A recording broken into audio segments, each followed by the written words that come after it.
Pastor, is it a good idea bobanga olimu, for example, you're going to have sex, no yogera katonda, you get, no saba. Ebiseera ebisinga oyinza n'okubanga omusajja gw'olina si ye musajja wo, like owewaka ku bantu abamu bwe tuba tuze mu bawala, embeera z'abawala, naye n'agenda, you're going to have sex with another man, noga mukama nyamba, you pray noyita katonda n'osiiba n'okusiiba, you get, naye nga ogenda kola kintu kya omusajja ogenda mu kibi, naye ate is it a good thing or not? Ebibuuzo ogambye n'ebisatu kansooka Ayanukudde ekyo. Sex is good when it is legally accepted from God. Anything that is illegal, it can never be purified with a prayer. Okwegatta kirungi bw'obanga okwegattako naawe okimanyi nti Katonda akusiima. Okwo tekwetaaga na kusabira kwasabirwa dda. Bazadde bo baakuwaayo eri omuntu. Katonda ya kyodeininga. Naye kibanga bw'onoogamba nti oyagala kubba bintu by'abandi, oyagala kukuula motoka y'abandi, osaba Katonda akusaasira ogikuule, ogitwale ogende bagiteme n'ogitema nga tebaabalabako ngeri gye mwagitema sipeeya. So, a prayer to purify a sin is not applicable. Okay. Understandable.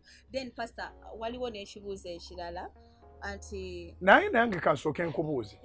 Kiki ekisindika omuwala okwebaka n'omusajja w'abandi oba n'omuntu omulala yenna in another relationship like that, sijita na relationship? What pushes girls or women to go to sleep with other people? Pastor, let me give you this answer. Oyinza okubeera n'omusajja waka nga akuwa buli kimu nga is not good in bed, yeze ensonga ezivaako abakazi okola ki okwenda n'okubeera pastor n'omusajja naye nga is not your friend. Waliwo abantu betubeera nabo ng'omuntu agamba nti nze Whitney namwagalako kuba alina erinnya. Okitegedde? Pastor n'obeera n'omuntu nga just akozesa because of the name. Ne wabeerawo omuntu nga basically ekitwebasa n'abasajja abalala abawala abasinga kubeera na muntu nga si muntu wa birooto byo. Okay. Ekirala mpozi kyenyiza okugamba kyenjizeemu kyenjagala ntegeeza abasajja ebitwala bakyala bammwe bibiri kuba obange tayinza kugenda mukwano gwange. Ebitwala bakyala bammwe bibiri. 1, si mikwano gyammwe. 2, you are not good in bed. Kaakati kitegeeza nti waliwo problem awo.